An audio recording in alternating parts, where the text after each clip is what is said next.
तो उन्होंने जो किया वो उनका विशेषाधिकार है, लेकिन कि एक दिल में मलाल है कि उन्हें हम लोगों को भी विश्वास में लेके ही सब काम करना चाहिए था। बातचीत हुई थी, कैबिनेट का बैठक हुआ था, उसमें हम लोगों के राष्ट्रीय अध्यक्ष जी ने, श्री मुकेश सहनी जी ने, उन्हें मुख्यमंत्री जी को अधिकृत किया गया था।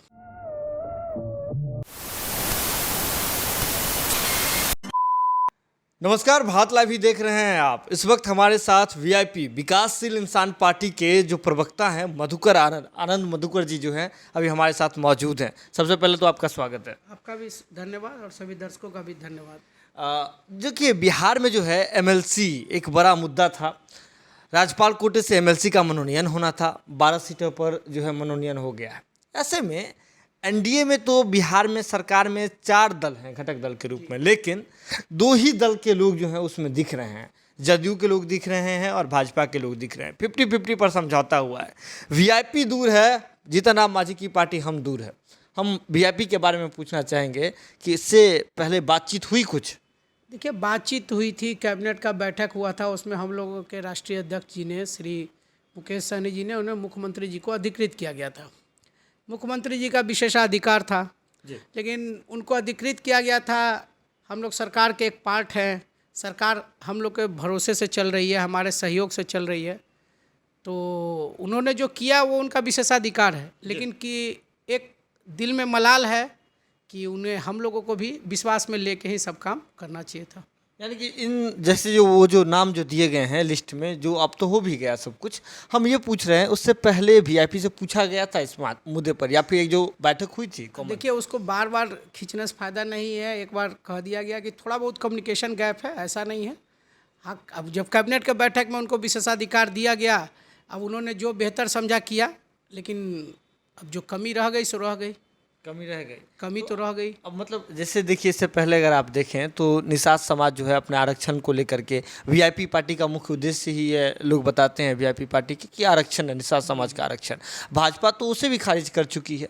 देखिए, भाजपा ने खारिज नहीं किया, उसमें भी कुछ बातें हैं जो मीडिया में बेहतर तरीके से पेश नहीं की जा रही है। उसमें कुछ मानक है जिसको पूरा नहीं किया गया है पूर्ववर्ती सरकारों द्वारा, उस मानक को भी पूरा करना है। हम उस पर फिर से काम करेंगे, नए सिरे से शुरुआत करेंगे। और दलित पिछड़ों को तो शुरू से ही वहाँ के सिस्टम में उलझाया जाता है। हमारे नेता ने कह दिया है कि हमको आरक्षण नहीं मिलेगा तो हमको मंत्री पद नहीं चाहिए। हम उस पर नए सिरे से काम करेंगे। हम केंद्र सरकार के मानकों के अनुरूप अपने फुलफिल करेंगे। उनका जो डिमांड है, जो ग्रीवांसेज है, जो रिपोर्ट चाहिए, फलना ढिमकाना जो भी चाहिए, उसे पूरा किया जाएगा। उसके बाद जो भी होगा हम, और हमारे नेता ने दोबारा भी कहा है कि अभी देखिए, हमारे केंद्र में हमारे सहयोग से सरकार नहीं है, न हमारा प्रतिनिधित्व है। हमारा प्रतिनिधित्व जिस दिन बनेगा उस दिन एक भारत एक संविधान निषाद समाज के लिए भी लागू होगा। मतलब निषाद समाज को लेकर के अभी आप बात कर रहे थे, हम मुझे ये बात बताइए, जिस तरह से भाजपा जो है उस पूरे मामले पर, आरक्षण के मामले पर अपना स्टैंड क्लियर करती है, वहीं दूसरे ही दिन ये देखा जाता है कि बीजेपी के कार्यालय में जुब्बा सहनी के शहादत दिवस का समारोह मनाया जाता है और जो पूरे राज्य भर से जो लोग हैं उनको बस में बुलाया जाता है, भाजपा एक आयोजन कराती है। तो इसे नहीं माना जाए कि ये निषाद समाज की जो पार्टी है वीआईपी, उस पर ओवररूल करने के लिए भाजपा कर रही है? देखिए, एक बात समझिए, बहुत लोग नेता बनते हैं, लेकिन अब जो जनता जिसको वोट देगा वही ना नेता होगा। अब किसी को देखिए, आज हमारे राष्ट्रीय अध्यक्ष की उपस्थिति का ये तो प्रमाण है ना कि सब लोग जुब्बा सहनी का 2021 से पहले कभी कोई सरकारी कार्यक्रम भी देखा था आपने? नहीं देखा था। कम से कम हमारे नेता की उपस्थिति के बाद ये तो हो गया कि बिहार में जुब्बा सहनी भी कोई चीज़ है, जिसके पहले सिर्फ समाज के लोग ही उनका अनुकरण करते थे। पूरा बिहार जान रहा है।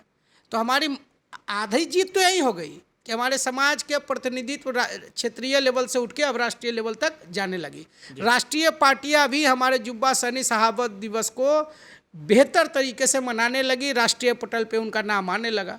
तो हमारी माने क्या बोलते हो, वो मानसिक जीत तो हो चुकी है। अब उसको फिजिकल जीत में बदलना है, हमें ऑन पेपर चाहिए। तो पेपर पे भी काम करेंगे, उस पर भी आगे आएंगे। देखिए, अभी बिहार में एक नई जो है राजनीति चली है, विलय की राजनीति चली है। उपेंद्र कुशवाहा जी की पार्टी रालोसपा का विलय जदयू में हो जाता है। तो ऐसे में जो निषाद समाज के वोट बैंक पर सबकी नज़र है, ये बात आपको मानना होगा। तो ऐसे में जब बीजेपी जो ये कार्यक्रम चलाती है, करती है, जुबा सहनी जी के नाम पर करती है, तो ऐसे में ये भी देखा जा रहा है, जो सियासी गलियारों में ये भी खबर चलने लगी है कि बीजेपी की जो नज़र है वो वीआईपी के मर्जर पर है। क्या वीआईपी का भी मर्जर हो जाएगा आने वाले समय में बीजेपी में? देखिए, जिसके पास कोई ऑप्शन नहीं होता उसके लिए विलय है। जी हमारी उम्र भी अधिक है और ऑप्शन भी अधिक है। हम अभी राजनीति के हिसाब से बहुत युवा हैं, मैं भी और मेरे राष्ट्रीय अध्यक्ष भी। जी तो हमारे पास उम्र का बहुत लंबा पड़ाव भी बचा और बहुत ऑप्शन भी बचा है। जी हमें विलय की आवश्यकता नहीं है, हम फिर से जीरो से शुरू करने में सक्षम हैं और कर सकते हैं। मतलब मौका मिला तो कोई भी पार्टी हो सामने दो हाथ करने के लिए तैयार है। तैयार हैं। जी भाजपा से।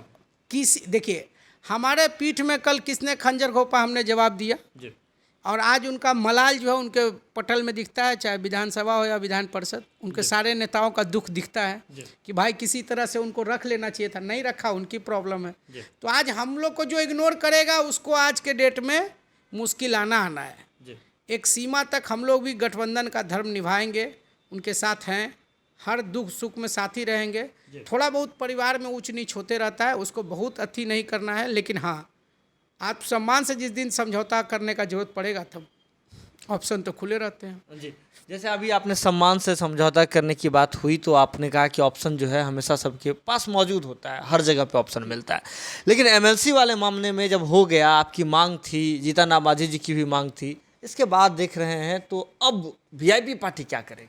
देखिए, मांग, देखिए आपके पास अगर 4 हाथ हैं, 4 दोस्त हैं, तो वो 4 दोस्त 4 तरह का डिमांड तो करेंगे ही। हाँ, अब जो मुखिया है परिवार का, उसको देखना है कि किस तरह किसको एडजस्ट करना है। अब एडजस्ट होगा नहीं होगा तब इस बात को रखा जाएगा। कहीं ऐसा नहीं लग रहा है कि वीआईपी पार्टी जो है महत्वाकांक्षा से गुजर रही है? क्योंकि जब जो है महागठबंधन को छोड़ करके आप लोग एनडीए में आए थे, उसी वक्त ये तय कर दिया गया था कि 11 सीट मिलेगी और एक एमएलसी का जो है पद मिलेगा, तो वो तो चीज़ें तो हो गई ना। देखिए, हमने इसके लिए तो कहा कि हमको, देखिए हमने मिसकम्युनिकेशन कहा, ही नहीं कहा कि हमको देवे करो। हमने ऐसा तो नहीं कहा, ना हमारे किसी राष्ट्रीय अध्यक्ष ने कहा, ना किसी प्रवक्ता ने। हमें विश्वास में लेना चाहिए था, हमें भी सम्मान चाहिए। सिर्फ सीट और राष्ट्रीय अध्यक्ष और एक कुर्सी के लिए नहीं लड़ रहे हैं, हम सम्मान की बात कर रहे हैं। अगर हमको सम्मान मिलेगा तब हमारे समाज को भी सम्मान कैसे? एमएलसी बना के आरक्षण एमएलसी बना के नहीं, पूछताछ। हाँ, आरक्षण पे कोई समझौता नहीं होगा, उन्होंने कह दिया मंत्री पद छोड़ देंगे। रहा एमएलसी का सवाल, तो एमएलसी के लिए तो हम कह नहीं रहे हैं कि सरकार गिरा देंगे ना, हमने उसके लिए, हमारे राष्ट्रीय अध्यक्ष ने कभी कहा है। हम कार्यकर्ताओं को दुख है कि हमें भी सम्मान मिलना चाहिए था। पूछताछ हमारे राष्ट्रीय अध्यक्ष को भी विश्वास में लेके रिजल्ट जारी करने वक्त अधिसूचना चारों दल के अगर राष्ट्रीय अध्यक्ष होते तो एक बढ़िया संदेश जाता। आप एमएलसी जिसे बनाना था बनाते, लेकिन चारों राष्ट्रीय अध्यक्ष अगर खड़े होके, मुख्यमंत्री जी, हम के राष्ट्रीय अध्यक्ष, बीजेपी के प्रदेश अध्यक्ष ही सही या राष्ट्रीय पटल के कोई नेता आते, एक साथ सूचना जारी करते तो एक अच्छा माहौल बनता। यानी कि गांव में अगर भोज हो रहा है तो हर घर से बैठक होना चाहिए। होता तो यही है, सम्मानजनक समझौता तो यही है, स्थिति तो यही है। हम ये मांग कर रहे हैं, हम ही तो कह नहीं रहे कि हमको 4 गो एमएलसी दे दो। ऐसा तो हमने डिमांड नहीं रखा ना, हम एमएलसी के लिए करेंगे हम सरकार के खिलाफ है या गठबंधन तोड़ लेंगे, ऐसी भी कोई बात नहीं है। लेकिन समझौता अपने जगह है, आत्मसम्मान अपनी जगह है। आप भले ही अभी कह रहे हो कि आप 4 एमएलसी का सीट नहीं मांगे, कुछ भी नहीं मांगे, लेकिन भीतर खाने से तो खबर चल रही है कि वो जो हाजीपुर वाला प्रकरण हुआ था, उसके बाद मुकेश सहनी जी, अशोक चौधरी जी और लोगों के साथ मिल करके मुख्यमंत्री नीतीश कुमार तक गए थे, मांग कर लिए थे अपने भाई के लिए एमएलसी सीट। ऐसा कोई बात नहीं है, ये गॉसिप की बातें हैं।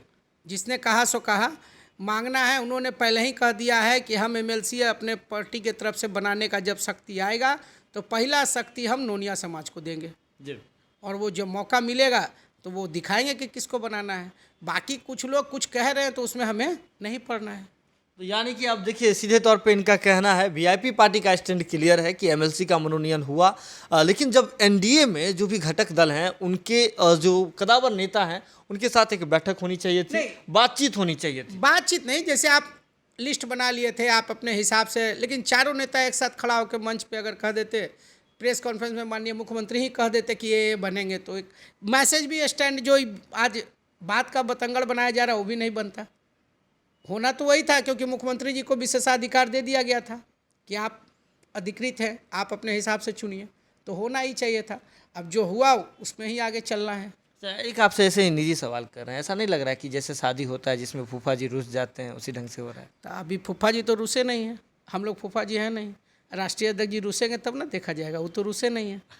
अब देखिए किस तरह से, देखिए ये बातें मजाक में है, अच्छा संबंध है हम लोगों के, तो इस ढंग से हम लोग बात कर लेते हैं। लेकिन बिहार में और कहीं भी जब आप घटक दल के रूप में होते हैं या किसी गठबंधन में होते हैं, तो जब किसी भी चीज़ को अगर आप सरकारी कार्यक्रम में ही सही या कोई भी चीज़ जारी करते हैं तो ज़रूरी है कि उस मंच पर सभी जो घटक दल हैं उसके कदावर नेता होनी चाहिए। यही मांग है, यही बात है, और इसी बात का दर्द है कि भैया ने वो किया, साथी ने वो किया, तो उसमें हमें नहीं रखा गया। सबको मिला के आगे बढ़ना चाहिए। गठबंधन धर्म यही कहता है। अब हम किसी को सीख तो देने लायक उम्र नहीं है मेरा ना, जो सामने वाले नेता हैं वो हमसे, हमारे दर्शक बहुत समझदार हैं, आपकी बातों को समझ रहे हैं। किसी पे देखिए कटाक्ष नहीं करना है, लेकिन अपनी इच्छा व्यक्त कर रहे हैं। हम अपने उम्र के हिसाब से जो मांग रहे, हो सकता है गलत हो सही, वो अपने जगह है, लेकिन हम अपनी बात तो रखना ही है। राजनीति में चुप तो रह नहीं सकते हैं, अपनी बात तो रखेंगे। तो इन्होंने अपनी बातें रख दी है। अब आपको कैसा लगता है, बात में कितनी सच्चाई है, या फिर क्या चाहती है वीआईपी पार्टी, या बिहार की राजनीतिक हलचल अब किस ओर करवट लेगी? सारी बातें आप हमें कमेंट बॉक्स में आकर के बता सकते हैं। कमेंट बॉक्स बिल्कुल खुला हुआ है। जुड़े रहें बात लाइव के साथ, खबरों का सिलसिला लगातार जारी है। बहुत बहुत धन्यवाद। अगर ये वीडियो पसंद आई और वह बिहार के राजनीति और बिहारियत से सरोकार रखेनी तो सब्सक्राइब बटन दबा के चैनल के सब्सक्राइब कर ली।